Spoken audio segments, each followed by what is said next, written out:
Salut à tous, c'est Martin. Aujourd'hui, on se retrouve pour une nouvelle vidéo. Alors, c'est un sujet un petit peu spécial. Ça va être sur les blocages du Merchant Center. J'ai fait une petite liste de 5 raisons de blocage. Vous me direz si ce genre de vidéo vous plaît ou pas du tout. Si je reste plus sur du dévoilage de produits, etc. J'espère que vous aimez bien mon petit chignon, c'est carré. C'est parti. Ah oui, n'hésitez pas, dans la description, il y a un petit lien. C'est pour réserver un coaching offert de 30 minutes. Donc on pourra discuter de toutes vos problématiques. Vous pourrez me poser toutes les questions que vous voulez. Et voilà. Première raison du blocage. Alors désolé si je parle un peu lentement et tout, c'est parce que je suis claqué. Toc, toc, prix non valable. Ça, excusez-moi, hop, c'est quand vous avez importé un produit euh, sur le Merchant Center. Admettons que sur votre boutique, il est à 30 euros. Vous l'importez, vous faites du chiffre, etc. Vous vous dites, ah merde, je m'en sors pas avec la TVA, je vais rajouter 5 euros. Donc le prix, il passe de 30 à 35 euros. Sauf que si vous n'avez pas fait la mise à jour sur votre application, en général, tout le monde utilise Google Feed. Donc si vous n'avez pas fait la mise à jour dessus et que vous n'avez pas réimporté le produit, le Google Merchant Center va se dire, ok, donc nous on affiche son produit à 30 euros alors qu'il le vend à 30. Euh, c'est pas normal, donc on va bloquer. Le problème quand pas un business manager, ah merde, je l'avais dit, un compte Merchant Center se bloque, ça va prendre à peu près 2, 3, 4 jours grand maximum pour se le faire réactiver, et franchement c'est chiant. Donc surtout, faites très attention à ça. La vidéo ne va pas durer 10 ans, hein, je vous préviens, c'est une vidéo très très rapide. Toc, toc, image manquante. Produit sans image qui se glisse dans Google Shopping. Euh, Ça, c'est par exemple sur votre boutique Shopify. Admettons que vous ayez 100 produits et dans les 100 produits, il y en a 10 où vous n'avez pas fait de description, etc. Du coup, vous ne les avez pas publiés, ils ne sont pas visibles sur la boutique. Sauf que là, je ne vais pas vous le montrer maintenant, mais normalement, vous le savez. Si vous mettez vous cochez boutique en ligne et que vous mettez le produit en actif, il va quand même être considéré comme un produit, ça c'est les colis retour qui tombent. Il va quand même être considéré comme un produit publié que les gens peuvent acheter. Parce que oui, s'ils vont dans la barre de recherche, même s'il n'est pas dans les collections, et qu'ils tapent le nom du produit, ils vont le trouver et ils peuvent l'acheter. Sauf que quand il n'y a pas d'image, le produit n'est pas valable sur Google Shopping, sur le Merchant Center. Toc. Image au mauvais format. Ça, très très souvent, c'est quand vous mettez vos logos, les vidéos, etc. Ça peut bloquer. Les images produites en général sont sur le bon format. Attention pour les images de très haute qualité ou les images très très grandes, ça passera pas et c'est aussi pour ça que vous pouvez avoir des blocages du Merchant Center. Toc. Facturation. Alors, facturation. Il y a plusieurs raisons de blocage dans ce truc-là. Soit, une fois, si le prélèvement automatique n'a pas marché, ça a pu bloquer dans Google Ads et donc faire bloquer votre Merchant Center. Il faut éviter absolument tous les blocages. C'est pour ça que nous, pour la société, on n'est que dans des banques, des banques non physiques, parce que les banques physiques, il y aura beaucoup de blocages, que ce soit, en tout cas, c'est notre expérience, que ce soit pour Shopify, pour les applications, pour Google Ads ou Facebook Ads, il y a énormément de bugs. Quand on les appelle, ils disent que c'est Shopify. Quand on appelle Shopify, ils disent que c'est la banque. C'était nous, celle qui a bloqué, c'était le Crédit Agricole. Donc voilà. Mais sinon, N26, Conto, Revolut et à mon avis toutes les autres banques en ligne, il n'y aura pas de problème. Autre chose, si vous avez marqué des numéros de carte qui sont... soit la carte n'est plus valide, donc forcément ça passera pas.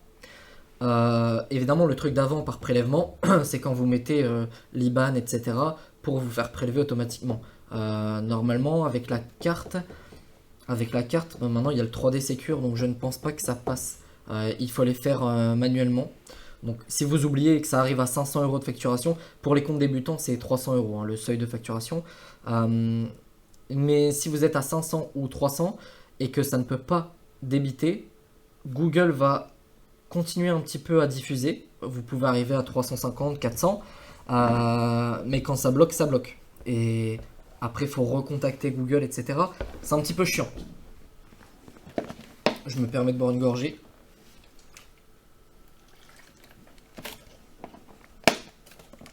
Donc du coup, ça c'était pour les prélèvements. Pour la carte, si vous vous trompez dans les numéros de carte, ça peut bloquer aussi, puisque forcément ça va pas facturer. Qu'est-ce qu'il peut y avoir encore? Je pense que c'est tout. Je pense que j'ai tout dit là. Ici, c'était quoi? Information de contact manquante. Alors, là, il y a plusieurs choses à dire. Retenez bien ce que je vais dire. Il y a le numéro de téléphone. C'est important. Moi, je le mets dans le footer et dans le header. Parce que c'est une obligation d'avoir au moins 2 moyens de contact. Et moi, j'ai choisi le téléphone et l'adresse email. Vous pouvez mettre une adresse physique. Sur certains shops, j'ai mis les 3 parce que ça fait 3 fois que je me fais bloquer le truc, donc c'est chiant. Là, c'est bon, c'est passé. C'était surtout juillet-août, là où ils ont bien charbonné sur les blocages. Donc là, on peut mettre adresse mail. Pareil, dans le header et dans le footer. Et vous pouvez mettre une adresse physique. Je ne recommande pas si vous n'avez pas de bureau, parce que si les gens, je sais pas moi, vous habitez à Perpignan et il y a votre voisin qui a commandé et en fait c'est un psychopathe, si vous voulez pas qu'il vienne vous tuer, ne mettez pas votre adresse physique. Toc toc toc, information de contact manquante, qu'est-ce qu'on peut mettre encore?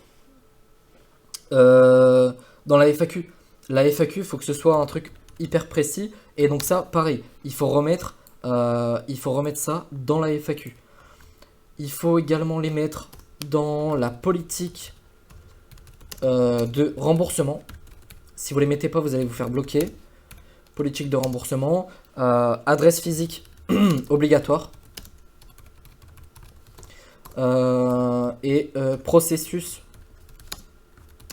de remboursement, vous devez détailler. C'est-à-dire que si le mec doit renvoyer sa commande ou alors prendre une photo du truc pour dire ouais voilà c'est cassé et tout, vous devez le dire. Si vous ne le dites pas dans votre politique de remboursement, ça va être ça va être bloqué. Il y a des chances en tout cas.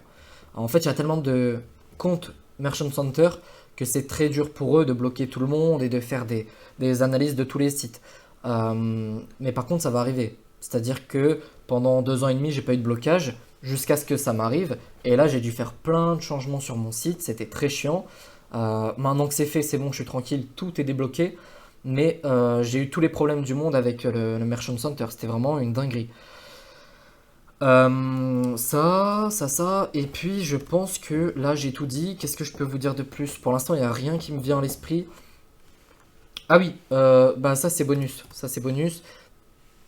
Les logos sur vos images, ça peut être, comment ils disent? Je sais plus, mais en gros c'est du surbranding et du coup ça le fait pas. Pareil pour genre les 3 plus 1 offert, pardon, 1 offert donc sans S, qui sont sur l'image de présentation de votre produit, ça va être refusé. Ceux qui viennent dans les commentaires me dire ouais non tu mens et tout, c'est parce que vous l'avez pas encore eu, mais normalement c'est refusé. Je pense que j'ai tout dit.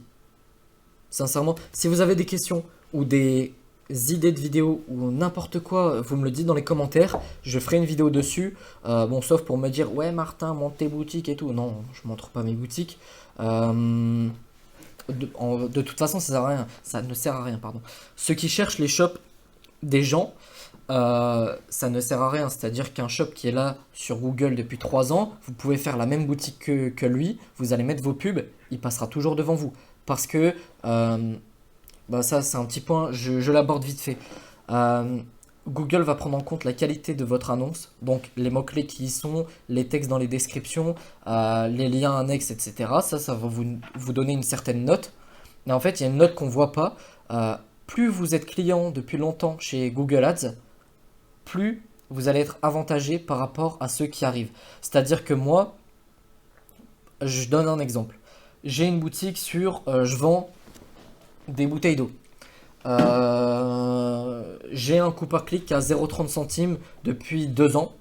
Si vous venez et que vous mettez un coût par clic à 1 euro, vous ne me passerez pas devant. Et ceux qui me disent non, c'est pas comme ça et tout, je vous assure que c'est comme ça. Euh, Vous allez peut-être me passer dessus sur certains horaires, sur certaines plages horaires, euh, mais rien de plus. Ça va rien changer pour moi. Et en plus, vous allez niquer votre budget. En 2 jours, vous aurez plus de budget. Donc c'est dommage. Donc arrêtez de chercher les boutiques des gens. Je dis pas ça pour moi, hein, je dis ça pour tout le monde. Parce que moi aussi, avant, je le faisais. Ça sert à rien. Ça sert à rien. Soyez inventif, cherchez des trucs par vous-même. Et voilà. C'est tout ce que j'avais à dire. J'espère que j'ai rien oublié. Du coup, si vous avez des questions, si vous avez des demandes sur les blocages, etc. Je suis pas un expert hein, sur les blocages de Merchant Center. C'est juste que j'en ai eu pas mal cet été. Du coup, j'ai fait une petite liste des problèmes. Il n'y a pas que ça. Hein. Il y en a plusieurs dizaines. Vous me les mettez dans les commentaires et je ferai une vidéo dessus si ça vous dit. Si la vidéo marche bien, parce que si la vidéo elle fait 2 vues, ça sert à rien. Enfin, vous me direz, j'aurais aidé 2 personnes, c'est déjà bien. Sur ce, vous pouvez réserver un call dans la description. J'ai mis le lien. Vous réservez un horaire. Ceux qui mettent pas de... J'ai marqué un truc en mode présentez-vous en quelques phrases. Ceux qui mettent rien, croyez pas que je vais vous appeler. Hein. Moi, je bosse pour faire des vidéos. Je bosse sur mes shops. Je bosse avec mes élèves, enfin nos élèves. Ceux qui font pas l'effort de se présenter en quelques phrases, même pas je vous prends. C'est dit. Sur ce, je vous souhaite une excellente soirée et je vous dis à bientôt. Ciao!